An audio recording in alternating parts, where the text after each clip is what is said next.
offline sih. Banyak yang chat kayak begitu, dia maunya online, ada deh. Gimana cara mau diajari kalau online? Mario Hikmat. Ada itu tadi juga yang tanya, yang guru di Pangkep Budiman. Yang mau ikut, saya bilang, oh sudah ada proses rekrutmennya kemarin, jadi sudah bisa pelaksanaan kita bahas. Ada juga yang tanya Kak, ada beberapa itu yang bilang berapa dibayar toh. Jadi aku tanya, dia berharap aku mau ikut. Aku tanya, bilang gratis. Tidak mendaftar. Dalam hati kayaknya memang ini mereka percaya ini kalau dibayar begitu. Lama-lama nanti aku buka itu pembayaran. Itu anu berapa dibayar, sudah bilang gratis, tidak mendaftar. Kita bilang oh gratis, tidak mendaftar. Bilang kayaknya mereka ini suka kalau dibayar kayaknya. Bentar minta sertifikat. Itu kan kalau sertifikat bisa dibikin kayak gitu, ada tuh. Saya masuk justru dikasih gratis semua. Kita barangkali kalau gratisan tidak terlalu tidak berbobot. Justru yang gratisan itu yang biasa.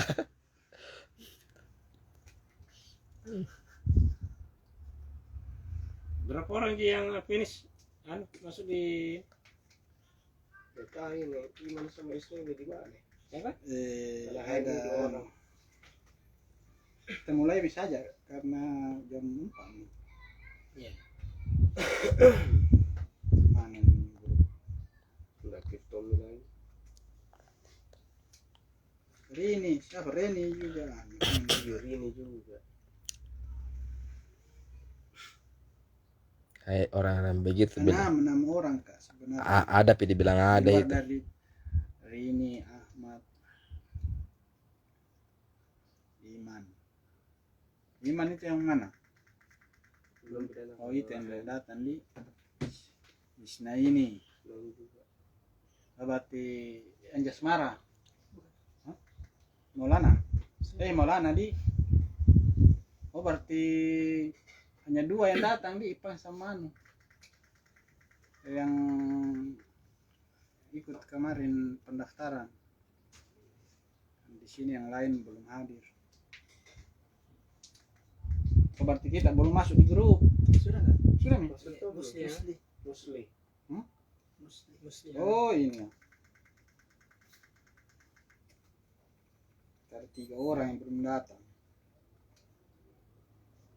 Dan mainlah setengah ini yang datang. Saya tidak berapa banyak sebenarnya.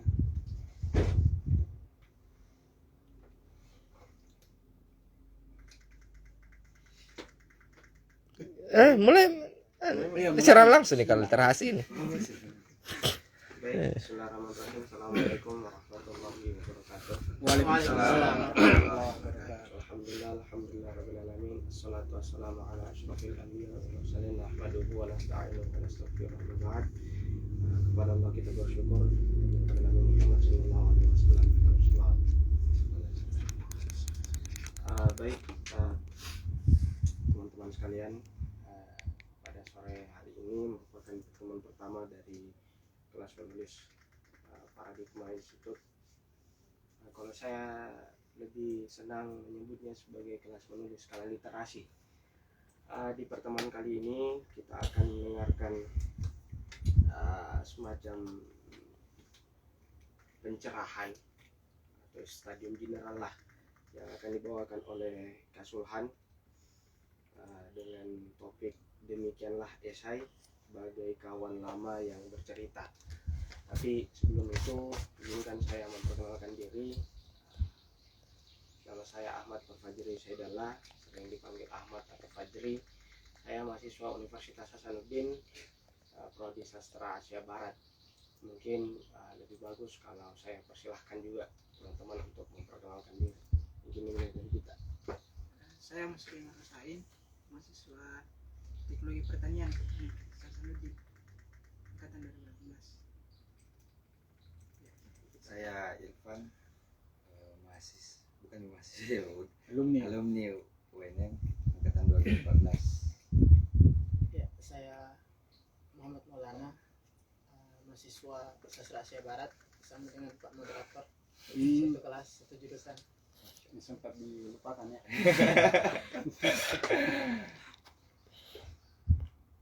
Oke. Nah, gitu sih. Saya Bahrul. Jadi yang selama ini komunikasi dengan teman-teman. Dan saya sudah cukup terkenal sebenarnya kan. Biasanya. Jadi tidak usah diperkenalkan. Nantilah kelas yang akan dengan sendirinya membuat kita saling berkenalan.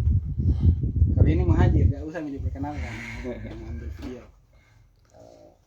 Dan ada Kak Suhan. Nanti tapi lebih bagus memang memperkenalkan diri juga. Ya, saya Muhajir, admin Kala Literasi. Admin IG Di medsos. di medsos. Oh, udah tahu mah orang yang bilang saya nganu ternyata. Sudah ini punya pasangan. Apa? Nah, ya.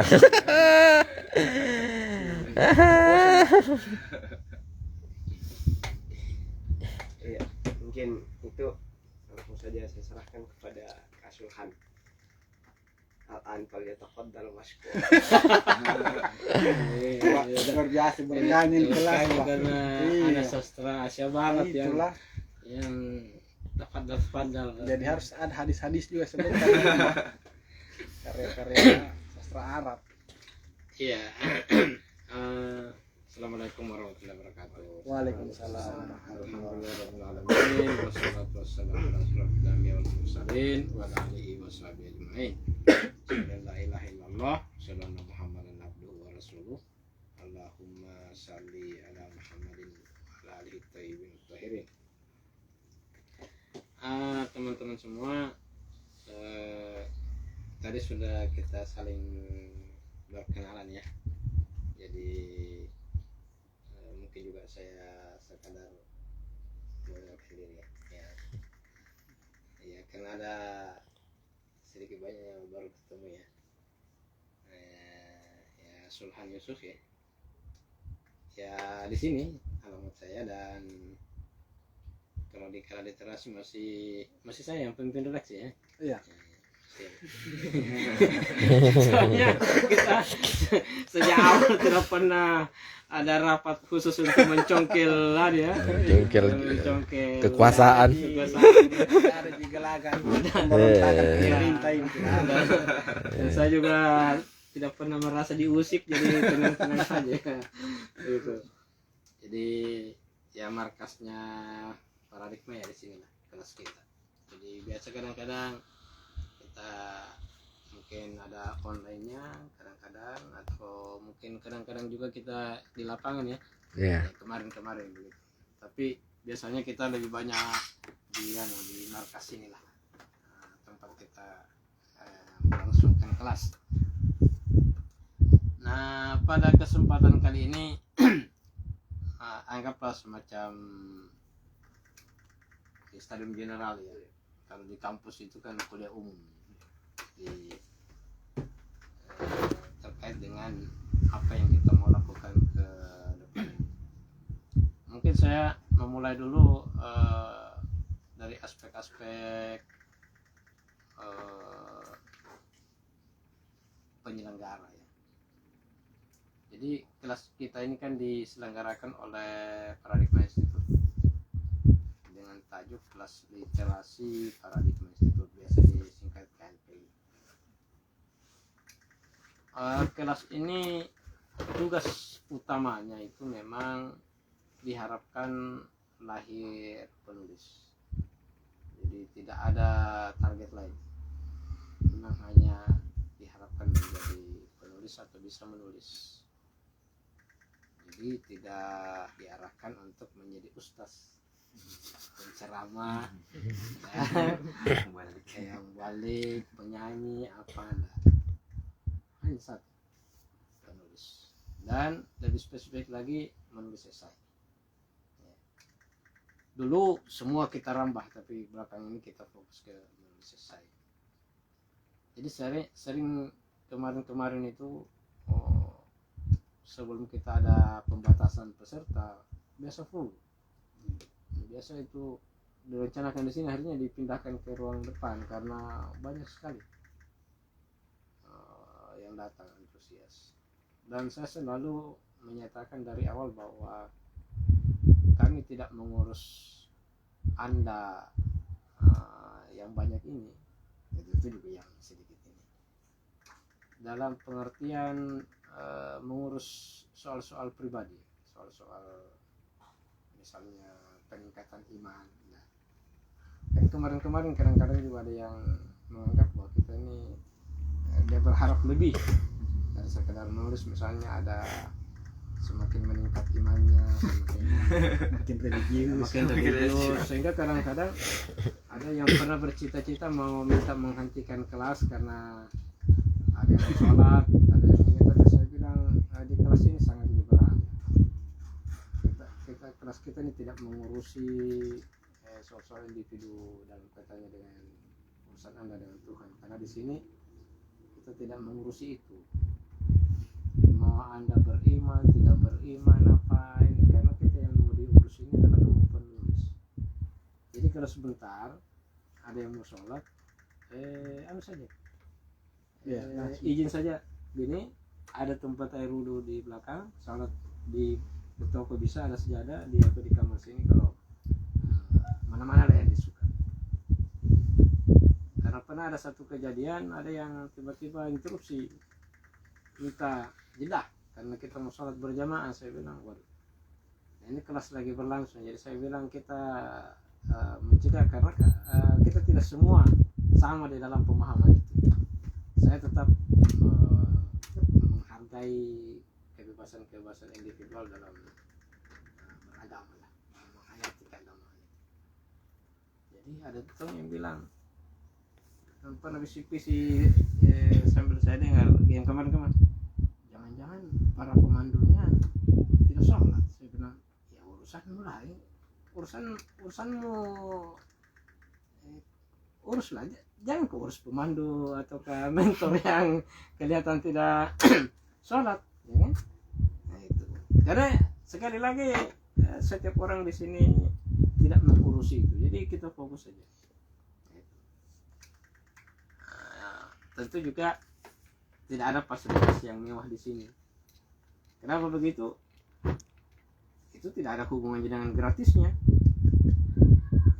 Tapi percayalah, kadang-kadang kita sering minum kopi ya. Ya, minum kopi juga. Tapi ada juga ini anak-anak muda ini yang lebih suka minum kopi yang sebenarnya tidak ramah dengan kesehatan itu ya. Tidak ramah di kantong juga kan. Nah itu. Jadi itu yang saya perlu tekankan, karena supaya kita dalam pergaulan ini tidak ini, karena institusi paradigma ini terlalu banyak juga yang kadang-kadang memberikan stigma. Bergabung di paradigma itu kok jadi gini, dan semuanya nyaris pendiskreditan. Di sini dianggap pusatnya penyesatan, apa segala macam. Padahal kita di sini sekali lagi hanya mengurusi soal kepenulisan, soal iman, urusan Anda. Dalam kepenulisan pun sangat kita liberal ya. Jadi saya sering mengambil ilustrasi begini dalam kepenulisan yang diinginkan oleh paradigma. Anda datang tetap membawa pohonnya, jadi pohon Anda. Kita tidak memakai pola okulasi, potong baru kemudian tangkainya paradigma ditaruh begitu untuk disambung. Tidak. Karena itu berarti Anda kehilangan originalitas. Tetapi Anda tetap, kita ini yang kita lakukan di sini adalah memberi pupuk, merawat, memangkas yang ranting-ranting yang sudah ini, sehingga Anda tetap tumbuh dengan sari dirinya. Jadi saya jangan dikira tidak biasa berbeda pendapat dengan ini semua, biasa saja lah kita itu, tidak tren juga begitu. Apa yang di Selusi Bahrul Mahajir, ada Ahmad atau siapa saja yang kemarin saya ini, jadi tidak ada mau bilang harus kayak ada ininya ya. Cuma memang ada nilai-nilai dasar yang senantiasa kita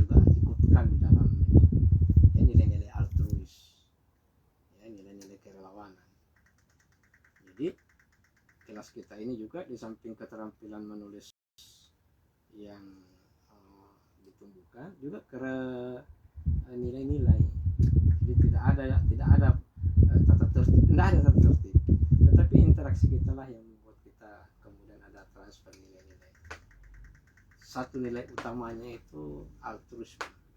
Jadi di sini pusat penumbuh benih apa membenihkan nilai-nilai altruis ya, jadi kerelawanan. Jadi teman-teman semua ya, aktivitas di kelas, mengelola kelas itu altruisme, tidak ada yang diupah ya.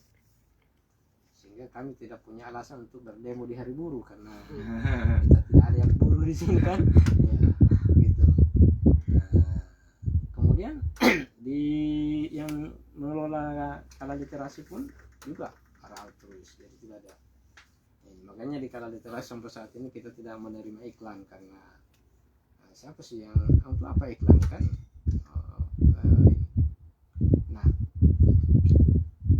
inilah yang kemudian menjadi fondasi dari kelas kita dan secara lebih besar paradigma institut. Jadi jangan Anda membayangkan paradigma institut itu seperti Institusi. pusatnya institusi kemewahan gitu. Nah, gini-gini aja lah. Ya, itu. Jadi kita tidak mengatur hal-hal yang berkaitan dengan kebebasan individual. Jadi model rambut Anda jangan diubah. Misalnya melihat Muhajir rambutnya begini, baru begini, lantas kayak Ahmad harus menyeseknya, tidak. Apalagi memaksakan model rambut saya kepada Anda, wah ini lebih cilaka lagi kan. Iya kan?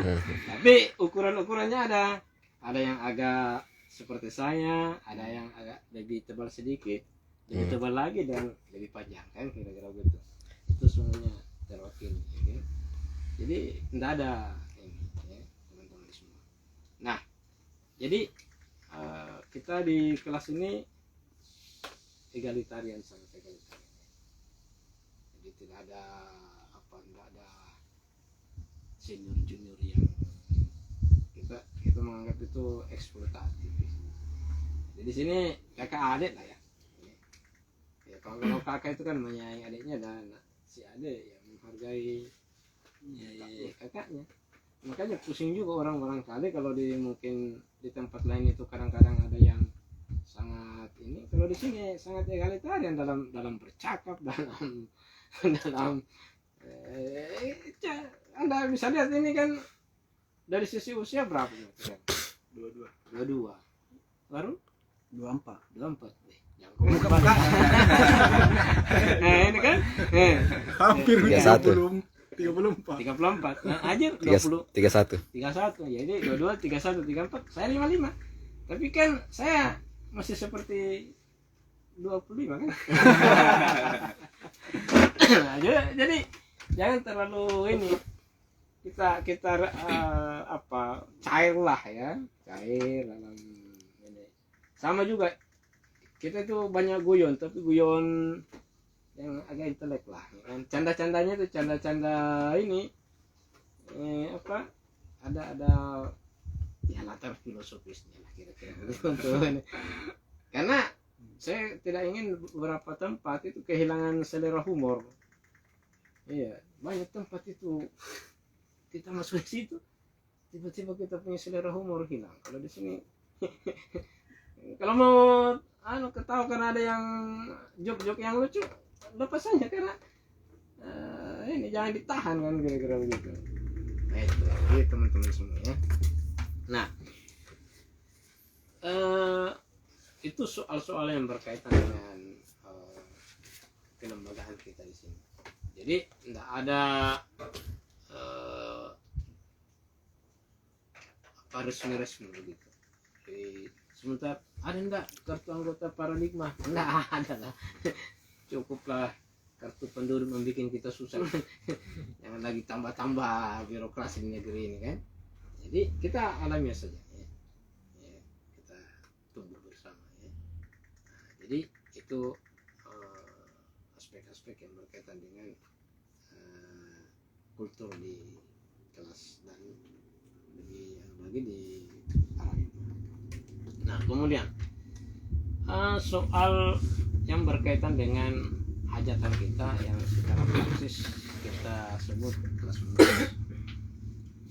Nah, kenapa kelas menulis ini harus dihadirkan? Karena inilah yang menjadi salah satu ruang yang harus kita isi dari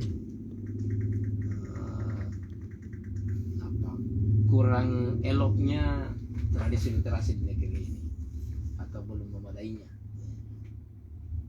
Kan banyak dulu paradigma sering mengadakan kajian-kajian macam-macam apa segala macam, tapi sekarang kita lebih fokus ke ke kelas menulis. Ada sih kadang-kadang kita ulik buku ya. Iya, ulik buku. Kita ulik buku dan kemudian bisa ikut apakah via Instagram, via apa, atau mungkin di sini kadang-kadang dulu Di sini awalnya. ya sebelum pandemi ya kita ada ulik buku dan kadang-kadang pesertanya cuma 5, 6. Kadang-kadang juga ada diskusi-diskusi tanpa sengaja kita rancang, tiba-tiba ngumpul aja. Ini ngobrol dan itu bisa sampai agak malam jam 1 apa dari sore begini. Tidak ada soal lah. Situasional sekali. Nah, jadi itulah dasarnya bahwa kita ingin mengisi ruang-ruang yang abai, yang kurang. Nah, olehnya itu di samping ada kelas, ada juga medianya. Jadi awalnya itu memang media kita bikin untuk pelemparan tulisan kawan-kawan yang ikut di kelas, ya. Jadi pemilik sah dari kaliliterasi.com itu sebenarnya kelas itu. Tetapi kan kemudian media kita itu kaliliterasi.com berkembang secara terus-menerus dan diminati oleh penulis-penulis luar yang tidak ikut di kelas. Dan tetap kita ada standarisasi dan kemudian orang mau menulis dan itu tidak dibayar. Lalu apa imbalannya? Satu-satunya imbalannya adalah kita berusaha menyebarkan seluas mungkin tulisannya, itu saja. Jadi meskipun begitu ada yang kadang-kadang juga mengirim tulisannya disertakan nomor rekening. Nah, itu tugasnya muhajir atau baru untuk menerang jelaskan bahwa ini meskipun di situ di box tata cara mengirim tulisan sudah dijelasin bahwa tidak menyediakan honor gitu. Jadi lalu kalau begitu susah dong dapat penulis-penulis backend. Enggak juga, enggak ada penulis-penulis backend yang dengan sukarela mengirimkan tulisannya. Saya menganggap bahwa salah satu penulis backend itu kan kayak Muhyiddin kan. Muhyiddin itu sewaktu-waktu kalau ini tiba-tiba mengirimkan tulisan, izin bang, saya ada tulisan mau apa di muat di kala dong.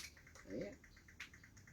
Kali ya 2-3 kali dulu Eko ya banyak lah penulis ya, jadi apa sehingga media kita itu juga adalah media yang terbuka gitu.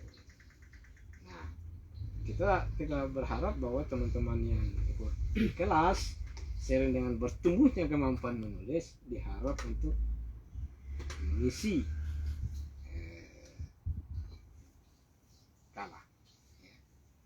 Bahkan kita kadang-kadang bikin semacam mana ya, salah satu tanda kelulusan itu kalau sudah dimuat di kala ya, atau di media yang lain lah, yang khususnya media cetak, biasanya kita persyaratkan begitu.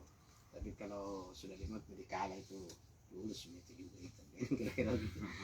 Ada ini. Jadi itu anunya.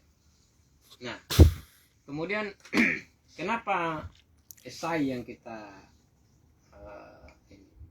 Jadi dulu kan ini sudah angkatan keberapa nih? Udah tertib nih angkatannya. Iya, lupa mi. Ya, bahkan dulu kita ada istilah angkatan COVID. Ya, ini produknya ini angkatan COVID ini amat ini kan. 2 tahun. Kayaknya angkatan COVID juga ini karena kita batasi peserta. Ya, jadi sejak masuk pandemi kita baru satu kali ya angkatannya amat kita buka kelas dan baru kali ini lagi karena kita peserta pernah juga dicoba online tapi Waduh, cuma 2 kali pertemuan kayak itu sudah pada bosan kita karena tidak sanggup kita berjam-jam menatap kita punya kan. Sejak Iya. 2015 ya. Memang harus ketemu, memang baru coret-coret di sini. Nah, ini kelas menulis sejak 2015 ya. Iya, kurang iya. Berarti sudah berapa lama itu? 6 tahun. 6 tahun. Kapan ulang tahunnya kira-kira? Malah kita lupa kapan Kalau ulang tahunnya. yang Tidak pernah dirayakan. sering saya sampaikan itu pas 17 Agustus. Oh, itu ya 17 Agustus. Ya, 17 Agustus. Pertama diadakan Iya, kelas jadi saat itu, nanti hari kemerdekaan. ya pengen sih juga sebenarnya mengumpulkan tulisan-tulisan unggulan di Kala ya. Iya, belum Yang sampai anak-anak- terrealisasi ya, saat ini. anak-anak di kelas kita coba ini. Bukukan. Justru kadang-kadang yang muncul adalah tulisan solo. Jadi penulis-penulis yang menulis di Kala itu dan cukup untuk diterbitkan buku menjadi satu buku tunggal. Ini ada Karasi, kemudian ini ada Iqbal, dan menyusul yang lain dah. Kalau kemarin campur itu yang Iya. Kala dengan ini Muhajir juga mungkin ada. Jadi ada ya, saya juga begitu, ada kumpulan saya kemarin. Jadi kita memilih belakangan ini esai sebagai fokus. Kalau dulu ada cerpen lah, ada puisi lah, ada artikel, bahkan ada yang pernah merancang mau menulis novel tapi tiap pekan dia setor anunya ya, Iya. apa part-partnya begitu. Itu. Nah, teman-teman semua, tapi kemudian kita memilih esai sebagai jalan utama. Kenapa begitu? Karena esai ini, jadi ini juga sekaligus mungkin sudah saya memulai topik kita ya, bahwa esai itu adalah seperti kawan lama, Minum. Itu dah. dengan kawan lama ya, Habis ya. Tidak minum bercerita. Warisan. Ya. Jadi kita kemudian memilih esai. Pertimbangan praksisnya sederhana. Ya kan? Kalau esai itu semua potensi dari calon penulis itu bisa masuk ke situ. Ya. Jadi penulis ilmiah, opini, artikel itu bisa digiring ataukah disuruh beradaptasi untuk menulis esai. Begitupun penulis sastra bisa juga kita arahkan untuk menjadi penulis esai. Ya. Kan dalam dunia kepenulisan kan cuma 2 ya, fiksi dan non fiksi. Nah, esai itu tergolong non fiksi karena dia adalah tulisan opini. Tetapi dalam banyak perspektif, esai yang bagus itu adalah esai yang kemudian ketika dia dituliskan meminjam style atau gaya sastra, gaya fiksi. Nah, kenapa? Karena dipersyaratkan di situ adanya kelenturan. Ya, ada kelenturan. Jadi titik temu. MH bilang esai itu karya yang bukan-bukan. Ya. Ada mungkin satu apa ini ada catatan yang mungkin saya kemukakan ini, bahwa esai itu adalah cerminan meditasi percobaan dalam pengungkapan gagasan yang diekspresikan dengan bahasa yang lentur, sesuatu yang sifatnya longgar ya menurut MH. Nah, esai itu bukan karya sastra, bukan karya ilmiah ya. Esai berada di antara puisi di pojok paling kiri dan karya ilmiah di sudut paling kanan. Itu kata Zen ya. Ada seorang penulis. Jadi singkatnya itu esai yang bagus ini itu adalah esai yang merupakan karya opini, tetapi dia dituliskan dengan lentur. Nah, dari mana kita bisa mendapatkan kemampuan menulis lentur ini? Itu jikalau kita akrab dengan karya-karya sastra. Nah, itu di beberapa tempat di kelas yang saya ampuh, khususnya misalnya di Bantai, pernah ada dua tipe yang ekstrim. Ada satu peserta itu dia kesulitan keluar dari pakem menulis yang ilmiah, mungkin karena terlalu lama terungkul di kampus yang harus menulis karya-karya ilmiah.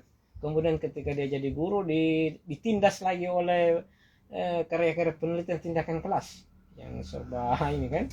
Akhirnya ketika dia masuk di kelas, dia menulis selalu menulis makalah kan?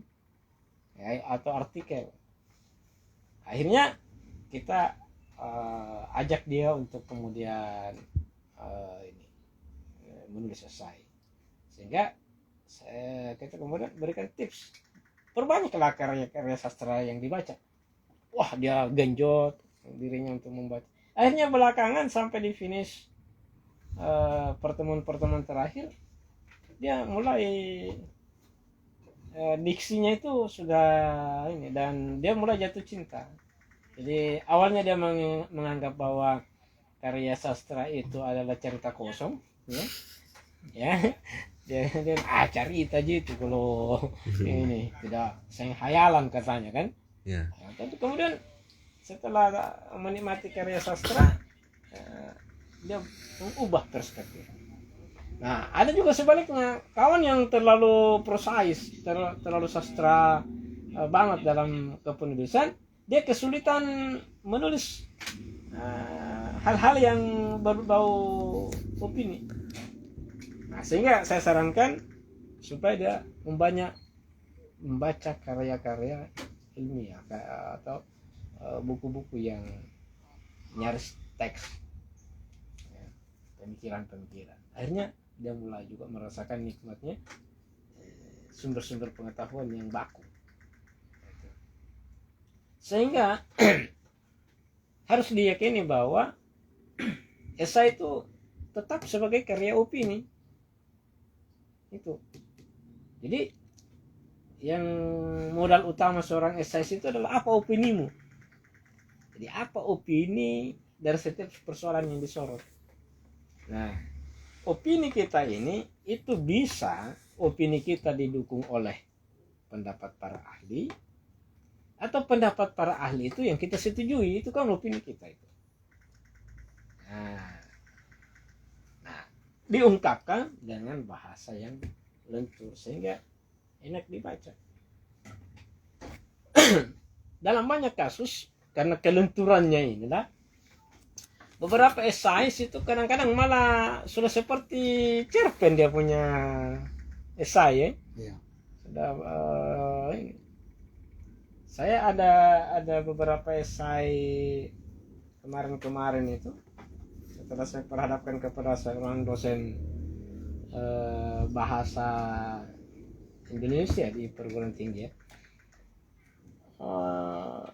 Dia bilang ini sudah cerpen ini kan, kita punya ini sudah bukan esai. Tapi sebenarnya saya masih memaksudkannya ya seperti esai, cuma saya mungkin terlalu larut dalam gaya-gaya Cerita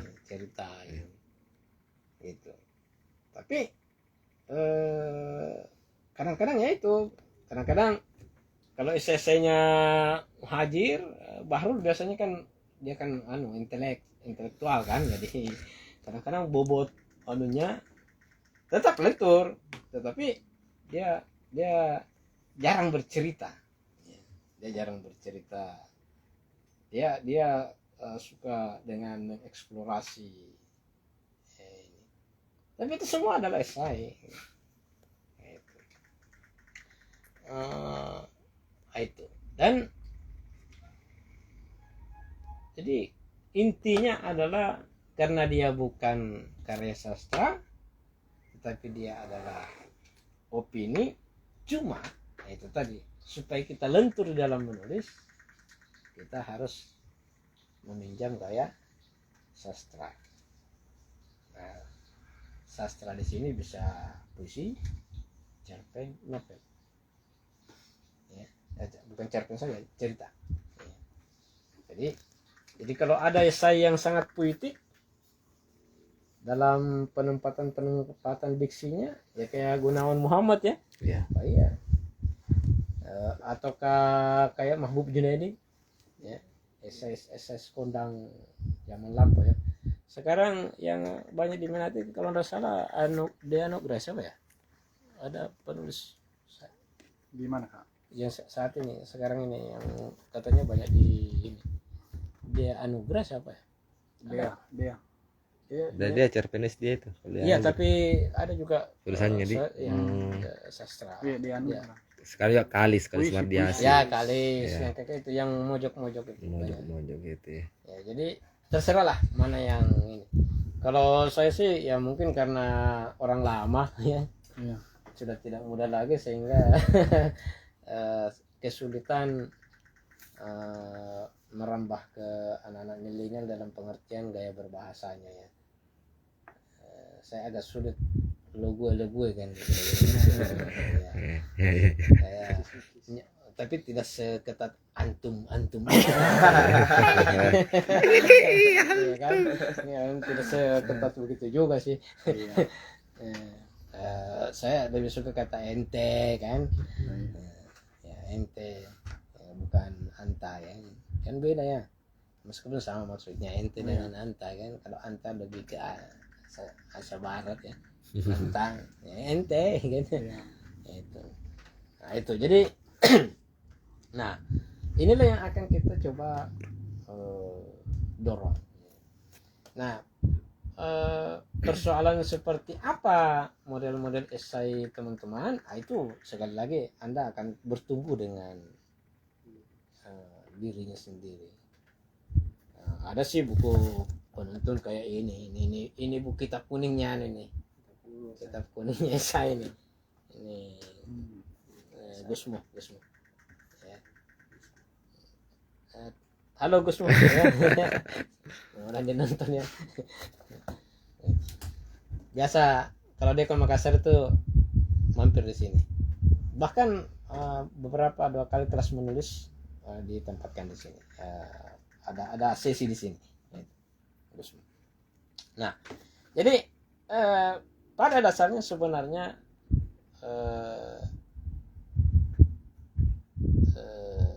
sederhananya begini.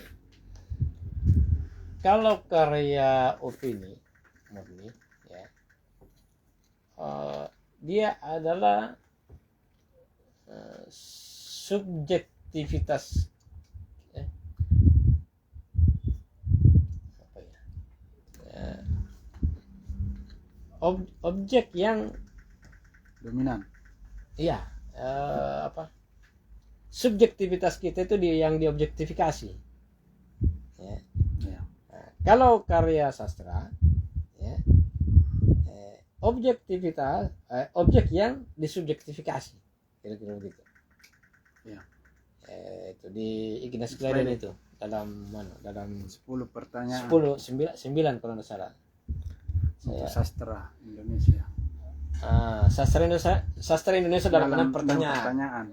Ada saya bacakan ya, ada saya catat di sini. Esai godaan subjektivitas. Ignas menulis, dengan membaca saja kita dapat terserap dalam suasana puitis, dan dengan membaca karya ilmiah kita berkutat dengan analisis tentang suatu objek penelitian.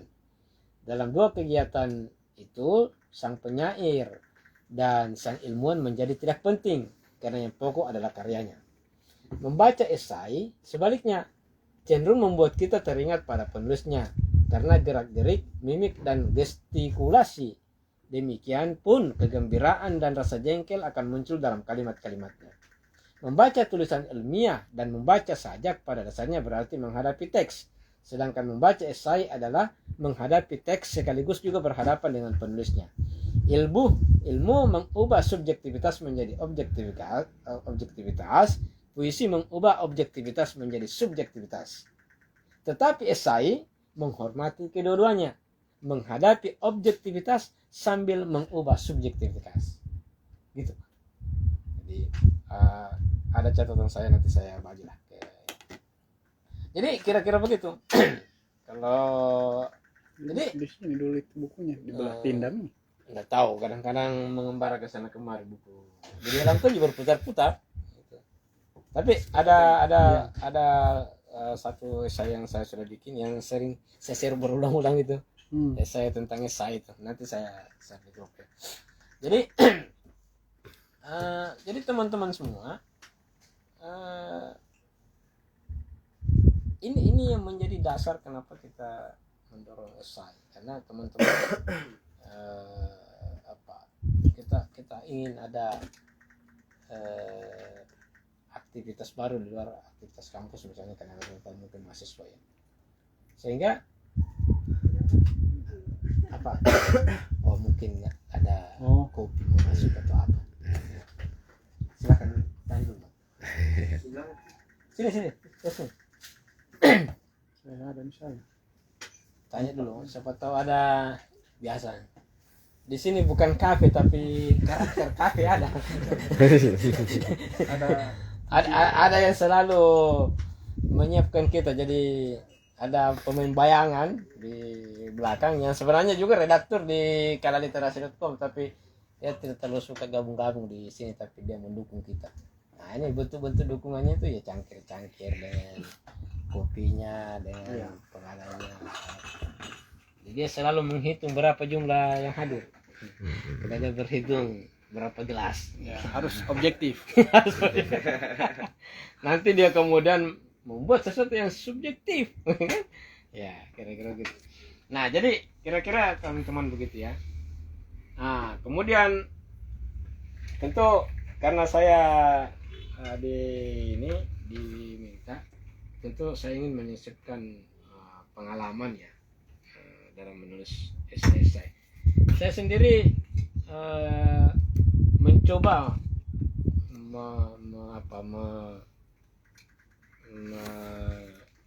mengeksplorasi gaya-gaya esai itu, sehingga ini nggak apa-apa saya perlihatkan ya, ini buku kumpulan esai saya dengan berbagai macam gaya ya. Ini bukan buku wajib ya, yang sampai kayak di kampus buat dosennya. Ini hanya atau mana bukunya Bahrul ya. Jadi masing-masing kita ini ada kekhasan ya. Nah, satu hal yang ingin saya anukan di sini sama teman-teman bahwa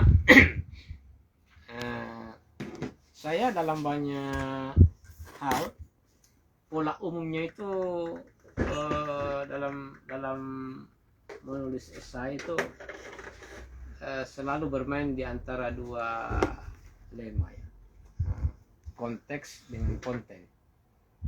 Jadi kadang-kadang ini yang selalu hadir dalam, saya selalu mau hadirkan di dalam esai saya. Konteksnya apa, kemudian kontennya bagaimana. Nah, kemudian ada satu hal yang agak nyaris menjadi varian dominan di dalam esai saya itu juga kadang-kadang selalu ada kisah. Jadi berkisah ya. Jadi selalu ada kisah. Nah, jadi kenapa begitu? Karena kisah ini yang kadang-kadang berfungsi menjadi pengantar untuk menemukan konteks dan konten, atau sebaliknya. Ya. Jadi konten kemudian ada konten isi atau ada opini saya, ya, ada opini yang ingin saya sampaikan kepada publik lewat esai, kemudian saya tumpangkan ke kisah, ya, kisah untuk menemukan konteks. Nah, atau sebaliknya, kadang-kadang ada konteks tertentu yang saya dapatkan yang membutuhkan konten. Nah, itu biasanya kisah yang menjembatani. Jadi kisah di sini sama peristiwa lah. Ya, ada peristiwa-peristiwa yang selalu mengiringi, nyaris saya punya essay itu apapun itu ada kisahnya. Kecuali yang memang agak dekat sekali ke artikel atau opini, ya itu dia kehilangan cerita dalam pengertian kadang-kadang melibatkan saya di dalam, sehingga dengan begitu dalam banyak soal emosi saya kadang masuk di tulisan, karakter masuk di tulisan ini, sehingga beberapa orang pernah mengatakan kalau saya baca esainya Kasulan itu seperti dia ada di depan kita, baik emosi apanya ya, kalau ada kedongkolan ya, ada ini jadi selalu karena saya kisah itu bagi saya sangat penting karena dia adalah tulangnya gagasan. Jadi gagasan kita itu kalau dia disampaikan dengan kisah atau peristiwa itu bisa dicerna. Cuma kadang-kadang ada juga esai yang mungkin terlalu larut dalam cerita ya, sehingga ini. Tapi kan itu biasanya kasihkan bercerita, nanti kemudian kapan naiknya penumpang ini kan, kira-kira gitu. Iya. Nah kira-kira begitu teman-teman. Jadi